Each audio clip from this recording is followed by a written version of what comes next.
आपको बताएं कि नहम जमात के लिए 7 किताबों का सिलेबस तब्दील कर दिया गया है। बच्चे अब अपनी मर्जी से उर्दू या अंग्रेजी ज़ुबान में नहम का सिलेबस पढ़ सकेंगे।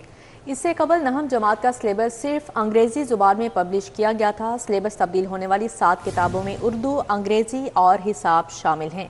इस हवाले से मजीद क्या तफसीलात हैं जानते हैं जुनेद रियाज से। जी जुनेद, अपडेट कीजिएगा। जी, नाम जमात के लिए 7 किताबों का सिलेबस तब्दील कर दिया गया है। अब बच्चे अपनी मर्जी से उर्दू या अंग्रेजी ज़बान का इंतखाब करके नाम का सिलेबस पढ़ सकेंगे और बोर्ड के इम्तिहानात भी दे सकेंगे। इससे कबल नाम जमात का सिलेबस सिर्फ अंग्रेजी ज़बान में पब्लिश किया गया था। सिलेबस तब्दील होने से वाली 7 किताबों में उर्दू, अंग्रेजी, हिसाब शामिल है। दीगर में फिजिक्स, केमिस्ट्री, बायोलॉजी और कंप्यूटर साइंस की किताब भी शामिल कर ली गई है। पंजाब टेक्स्ट बुक बोर्ड ने तमाम तालीमी अदारों को बोर्ड की किताबों की तब्दीली के हवाले से आगाह कर दिया। साल 2026 में बच्चों के नाम का सालाना इम्तिहान नए सिलेबस के मुताबिक लिया जाएगा। जी ठीक है, बहुत शुक्रिया जुनेद। सैकड़ों डॉक्टर्स और कॉलेज टीचर्स प्रमोशन के मुंतजिर हैं। चीफ सेक्रेटरी पंजाब बार सूबाई प्रमोशन बोर्ड 1 का इजलास मुलतवी करने लगे। महकमा सेहत, महकमा हायर एजुकेशन, महकमा लेबर, महकमा लाइफ स्टॉक, CNW शामिल हैं। एडिटर ब्यूरोक्रेसी कैसे खोखर हमारे साथ हैं, डिटेल्स उनसे जानेंगे। जी कैसे खोखर?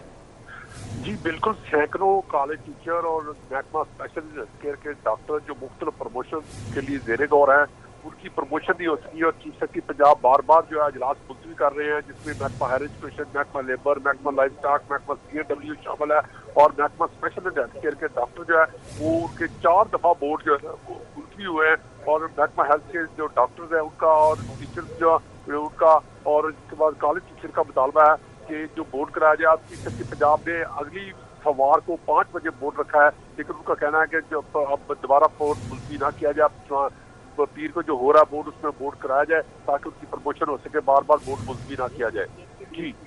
जी कैसर खोकर, बहुत शुक्रिया आपका। रेलवे की निजकारी, पेंशन इस्लाहात और अपग्रेडेशन का ये मामला है। रेलवे वर्कर्स यूनियन के जेर एहतमाम एहतजाजी रैली निकाली गई। रेलवे वर्कशॉप से प्रेस क्लब तक रैली का इनेकाद किया गया। रैली का अहवाल जानेंगे सईद अहमद से। जी सईद।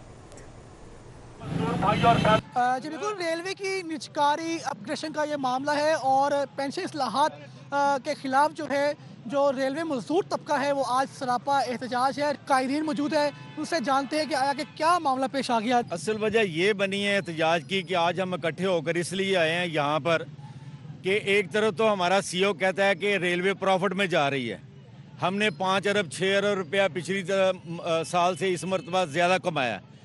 अब हमारे TLA वालों को जो है ना बर वक्त तनख्वाहें नहीं दी जा रही और जो रिटायर हो गए हैं उनको ग्रेजुएटी नहीं दी जा रही। 2 लाख से लेकर 10 लाख रुपए तक जो है बंदे को नुकसान पहुंचाया जा रहा है।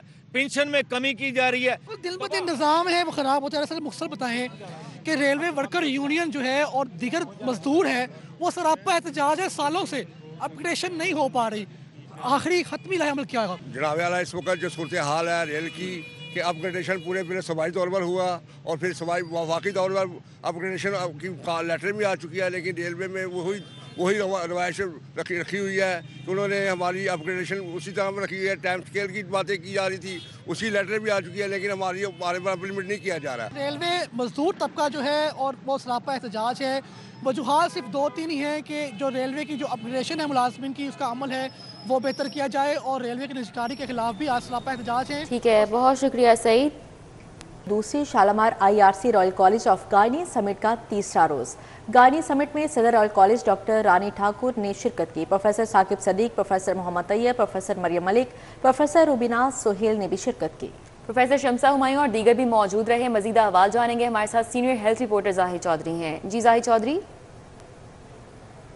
IRC royal college of gynae summit का आज तीसरा रोज़ है। 4 रोज़ा इस समिट में जो है वो न सिर्फ अंदरून मुल्क बल्कि बैरून ममालिक से भी बड़ी तादाद में जो मंदूबीन हैं वो शरीक हैं। मुल्क भर से, बैरून मुल्क से जो गायनेकोलॉजिस्ट हैं, टॉप नॉच जो मेडिकल प्रोफेशनल्स हैं वो सब जो है वो इस कॉन्फ्रेंस में शिरकत कर रहे हैं। रॉयल कॉलेज ऑफ गायनी की सदर जो हैं डॉक्टर रानी ठाकर, उन समेत जो है वो एक बड़ा जो डेलीगेशन है वो UK से और दीगर ममालिक से भी इस कॉन्फ्रेंस के पार्टिसिपेंट्स में शामिल है। कॉन्फ्रेंस की मुंतज़िम शालामार मेडिकल कॉलेज व हस्पताल की शोबा गायनी की सरबरा प्रोफेसर नाजली हमीद हमारे साथ मौजूद हैं। उनसे बात करते हैं कि आज तीसरे रोज़ कॉन्फ्रेंस में किन मौज़ूआत का अहाता किया गया और इन टॉपिक्स के ऊपर जो है वो रिसर्च पेपर्स जो हैं वो आज पेश किए गए हैं।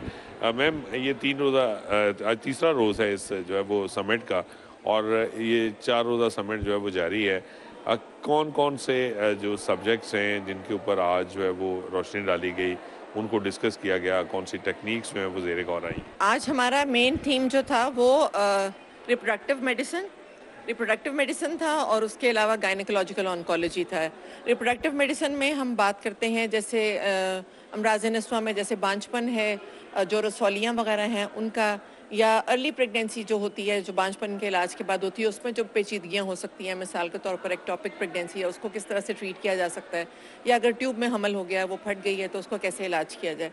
सो ये मॉर्निंग सेशन था, और इवनिंग सेशन में हम जो गायनेकोलॉजिकल तौलीदी ऑर्गन हैं, इनमें होने वाले कैंसर्स के बारे में हम बातचीत कर रहे हैं। मैम, ये मजमूई तौर पे आप क्या समझती हैं कि ये जो कॉन्फ्रेंस है, इसमें जो अब तक की जितनी भी डिस्कशन है, उससे एक पेशेंट को जो है वो क्या फ़ायदा होगा, पेशेंट केयर में किस तरह इम्प्रूवमेंट का बायस बनेगी ये समिट जो है? हमने कोशिश ये की है जाहिद साहब कि इस कॉन्फ्रेंस को हम प्योरली एकेडमिक रखें और रिसर्च ओरिएंटेड रखें। सो अल्हम्दुलिल्लाह इस कॉन्फ्रेंस में अब तक हमने जो भी बात की अपनी तहकीकात के मुतालिक ही की है, और मेरा ख्याल है कि हमने इसमें कोई भी अपार्ट फ्रॉम जो हमने एक टाइम मुख्तस किया था शाम को, जो रिक्रिएशन के लिए ही मुख्तस किया गया था, सो सारे डेलीगेट्स जो हैं वो काफ़ी सीरियस हैं और संजीदगी से अपने तमाम मसाइल के ऊपर डिस्कशन हो रही है, और ज़ाहिर है कि उससे उनकी नॉलेज इंप्रूव होगी और उससे पेशेंट का ही इवेंचुअली फ़ायदा होगा। बिलाशुबा ये तमाम जो कॉन्फ्रेंस में जो इस समिट में जो टॉपिक्स हैं जो डिस्कस हो रहे हैं, जिसमें रिप्रोडक्टिव हेल्थ है, इसके अलावा मुख्तलिफ नौइयत के ख़वातीन को जो लाक होने वाले कैंसर्स हैं, दीगर जो ख़वातीन के पेचीदा अमराज हैं, उनके इलाज के हवाले से जो जदीद तकनीक है, ना सिर्फ वो ज़ेरे बहस आ रही है इस कॉन्फ्रेंस में, बल्कि इसके साथ साथ जो इस हवाले से जो रिसर्च हो रही है, जो तहकीक की जा रही है, अब वो भी यहाँ पे जो है वो पेश की गई है। जी ठीक है साहिद चौधरी, बहुत शुक्रिया आपका। बैंकिंग की 7 अदालतों का नादहिंदा कंपनीज के असासे नीलाम करने का हुक्म जारी। अदालत का कंपनीज के असासे नीलाम करके मालियाती इदारों की रकम वापस करने का हुक्म जारी किया गया है। इस हवाले से बात करेंगे, हमारे साथ शाहीन अतीक हैं। जी शाहीन। बैंकिंग की 7 अदालतों ने मालियाती अदारों की रकम कर्ज की वापस ना करने पर 1 दर्जन कंपनियों के खिलाफ डिग्री का हुक्म जो है वो जारी कर दिया है। अदालत ने बाकायदा कोर्ट ऑक्शन जो है वो मुकर्रर किए हैं, जिन्होंने नीलामी की तारीखें लिखकर इश्तहार दीवारों पर अवेजा कर दिए हैं। अदालत में जो मालियाती अदारे थे उनकी तरफ से ये मौक़िफ़ अख्तियार किया गया था कि कंपनियों ने हमारे से कर्ज की जो है वो रकम ली और बाद में इन्होंने ये रकम जो है वो वापस नहीं की, जिसकी वजह से मालियाती अदारे जो है वो शदीद बुरानी कैफियत में मुब्तला हो रहे हैं। इस पर जो है अदालत ने समाअत करते हुए जो कंपनियाँ थी उनको भी नोटिस जारी किए। अदालत में समाअत हुई और उसके बाद अदालत ने डिग्री का हुक्म जारी किया और कोर्ट ऑक्शन मुकर्रर किए, जिनको ये हदायत की गई है कि 1 माह के अंदर जो है वो। जी शाहीन अतीक, बहुत शुक्रिया आपका।